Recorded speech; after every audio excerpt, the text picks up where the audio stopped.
Hello, thank you for coming to this presentation where we're going to look at how language teachers and language learners have been coping with the transition to emergency remote instruction during the first wave of the COVID-19 pandemic. So these are the results of a study that was carried out from April through September 2020 among over 6,000 participants from 118 countries, language teachers and language learners, as well as instructors and students majoring in linguistics, language teaching, modern languages, translation, interpreting, and related fields. To that end, we employed a custom-made questionnaire looking at over 400 items involving participants' health, well-being, perceived effectiveness in language teaching or learning. So basically to get a complex picture of the circumstances, behaviors, attitudes, and psychological traits that may have facilitated the shift or made it difficult. Here's a breakdown of the population in terms of the number of total responses and those that were complete. You can see that the completion rates were higher in the English language version of the questionnaire than the Polish language version of the questionnaire, which in itself is somewhat interesting.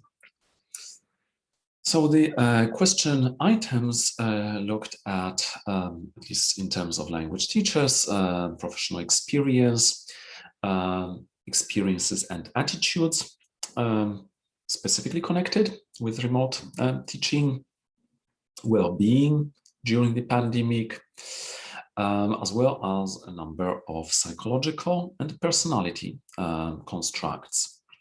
Most of the scales were not borrowed from existing tools, with a few exceptions, but were constructed specifically for the aims of the study. And as you can see at the bottom, the reliability of those scales are pretty decent, actually often much higher than previously existing tools.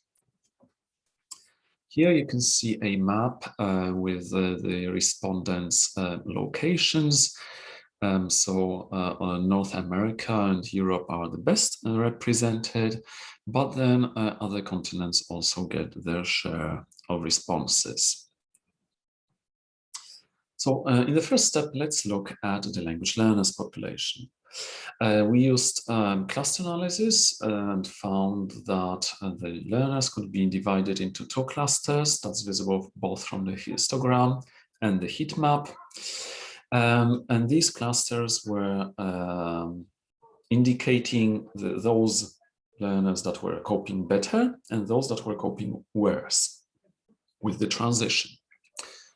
So the better and worse coping language learners were distinguished by such dimensions as motivation, both in-class motivation and general motivation to learn the language, engagement in the learning process, difficulties with staying focused, concerns about the assessment of the in-class activities, whether the teacher was seen as able to meet the individual or special needs of the students, confidence in being able to learn remotely when the announcement was made that this was going to happen, general attitudes towards distance instruction, and interaction with the teacher and classmates. We then looked at the correlations from all the Likert scale items. And you can obviously see that with this number of correlations, this visualization is not really very helpful. Even if we try to zoom in, then you wouldn't really be able to decipher what is going on. So instead, we used a different approach. That is, we took all the correlations that were above 0.3, and we used the Louvain cluster detection algorithm that's used in complex network analysis. If you're interested in that topic, you can check out our other presentation in this conference. And this yielded a much more easily interpretable visualization. So here you can see 4 clusters of features connected with social contacts, motivation and organization potential, positive aspects or affordances of the pandemic, and negative aspects or challenges in the situation. We can see that the centralities are very concentrated and the hubs are centered mainly around psychological constructs. Some of these repeating those measures that distinguish the better and worse coping learners, and some of them new ones. So we can here observe love of learning, organization, competence, ambition, perseverance, and willpower, optimism, creativity, curiosity, perceived stress level, and flexibility. If you keep that in mind, and we come back to the last slide of the presentation, you will see a connection there. So you may make a mental note of these. But before that, let's look at language teachers and how they were coping. So a bit of the sociodemographics, the gender distribution as you would typically expect in language teaching, quite a broad age span, and similarly in terms of teaching experience. And what is important in the context of the pandemic and the subject, a quarter of the teachers were teaching in a country that was not their home country, and a similar number had students who were residing in different time zones. A broad range of teaching contexts represented, both in terms of the educational stage taught and the stakeholder capital involved in the schools. In terms of the language levels taught, you can see a pattern that's reminiscent of what typically takes place in language courses. That is, the higher up the levels you go, the fewer courses and the fewer students. Already here we can show 2 of the important results. One is that on average, the 2,000 teachers or so found that in the online scenario, their students made only around 36% of the progress that they would have made in face-to-face brick-and-mortar classrooms. So we can see that the remote instruction, at least according to the teachers, depressed students' progress by around 64%. And concerns about learning outcomes were the highest in the lowest level, so A1 according to the Common European Framework of Reference for Languages, which obviously has many understandable and easy interpretations. In terms of the teaching methods used or modes used, you can see that 2/3 of the instructors were teaching in real time, and the rest, as well as some of them, were also using different ways and means of asynchronous instruction. Of course, these do not tally up to 100% because one teacher could be using more than one approach. Again, as before, we used cluster detection in order to identify better and worse coping instructors. And here, the distinguishing traits are different than in the case of language learners.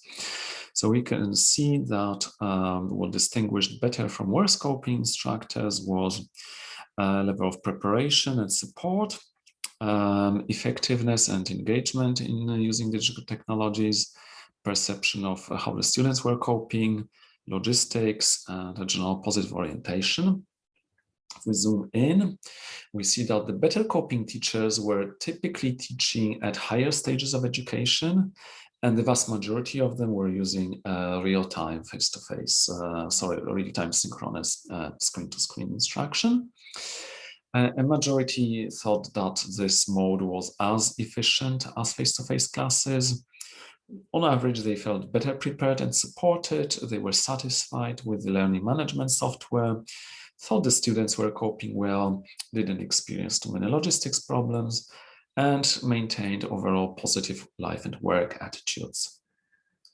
In contrast, the worst coping teachers, for the most part, taught at lower stages of education. Only around a third were teaching in real time, and most of them thought that their classes were less efficient and less productive. Also, a much lower share in that group maintained a positive outlook. Let's look at some other findings. In terms of teacher engagement, we found that the course mode was also one of the factors predicting engagement, as did education level handled. But also, interestingly, teachers from developing countries were more engaged than teachers from developed countries. There was also an influence of gender in that male teachers tended to be more engaged in remote instruction. For a different paper, we analyzed what could be called disparities or inequalities among teachers and how that influenced their psychological overload. And here the factors that were predictive contained anxiety about the future, coping with the situation, perception of how the students were dealing, age, access to resources, appraisal of situational impact, that related to the question whether the teachers thought that they were more affected than the students, or whether they thought that the students were more affected than the teachers, or that both groups were affected to a similar extent. Again, the education stage taught came out as a factor, and the presence or absence of family support.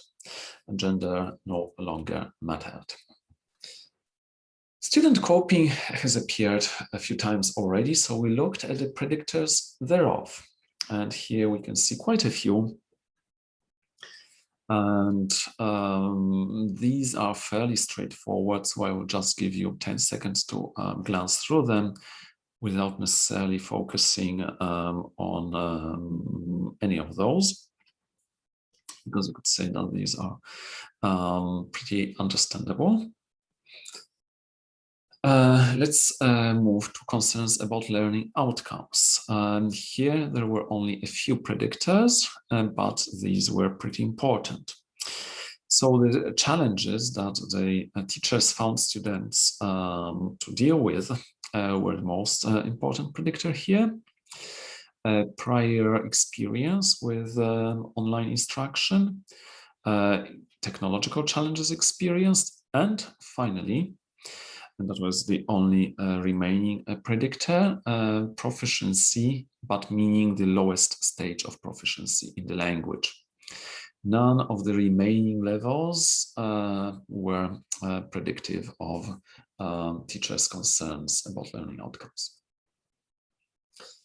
The perception of student coping had appeared in many of the previous models, so we also ran a mediation analysis to see the influence of that component, not as an independent variable, but as a mediator. And indeed, it showed that the model could actually better explain, for instance, psychological overload. I've mentioned psychological overload, so this more negative factor. So let's now look again at correlations of the findings from language teachers. And here we can observe first this giant component in the top left. And this is composed of 4 clusters centered around self-regulation, engagement and openness, positive orientation, social skills, and contacts. And these are representative of positive traits and attitudes. On the right-hand side, on the periphery, you see 3 clusters centered around family relationships and work and home balance, future expectations, and remote teaching related attitudes and experiences. And these 3 have a negative valence. What you can also observe from this slide is that some components or constructs that in business as usual situations would be self-contained, for instance, leadership, here are split up. And this is suggestive of the possibility that some of the conventionally defined constructs may no longer hold water in the emergency situation of a pandemic. Further argument to that claim can be gleaned from a recent study by Pierre Resnick and Jean-Marc Devalle, who also indicated that it seems that in language classrooms that are taught remotely, the emotional connection is broken between different aspects, emotional aspects of learning is broken up. Okay, so we have this negative periphery on the right-hand side. This is just a summary of what I've just talked about. And finally, let's look at the predictors of negative affect. So here we can see such factors as situational anxiety, work-life synergy, perception of own productivity, coping, age, and loneliness. All right, so I asked you to hold one of the slides in your memory, and now we're going to come back to that. So one of the questions that was common to all the questionnaire items, so all the questionnaire versions, looked at respondents' background languages and competence in those languages. So basically, we're measuring the multilingualism or monolingualism of the respondents. So here on this last slide, I'm going to present some of the findings from that part. Just looking at correlations. So the correlations were moderate to weak, but there are a few that are worth writing home about. So let's first look at teachers. The more polyglot teachers eventually found remote teaching harder than initially expected, but nevertheless, they were less likely than monolingual colleagues to make huge adjustments to their lives or instruction. So in other words, they seemed to display more stability. They were also more likely to believe that they will come out of the situation unscathed, and they felt the students were coping well, their classes weren't reduced in terms of class time, but what they were missing more than monolingual colleagues was lost conference trips. So it may be that speaking more languages offers you more opportunities to take part in international conferences and to interact with colleagues from other countries, and this surfaces here. This opportunity for travel or lost opportunity for travel was also indicated by those students and learners who were more multilingual than others. They also missed daily conversations, and they were feeling more physically isolated from classmates. But still, they felt that their situation was not the worst, and they were doing well in class, and they had been through crisis before. So this kind of resilience or stability that we can observe among teachers, multilingual teachers as well. Lastly, we also looked at the correlation between multilingualism and personality traits. And we find weak but statistically significant correlations with love of learning, perseverance, self-discipline, creativity and curiosity, flexibility, and competence. If anyone is interested in finding out more, I'm going to be giving a talk devoted specifically to that aspect at the International Symposium on Bilingualism in July. Meanwhile, thank you very much for your attention. If you're interested in write-ups of the findings, then the first 6 papers from the project are available at the link in the middle of the page. 3 have already been published, and further ones are going to be successively updated as we go through the data. We've got several other papers in the pipeline, so you can watch that space. And meanwhile, thank you once again for your attention, and stay safe and healthy. Thank you.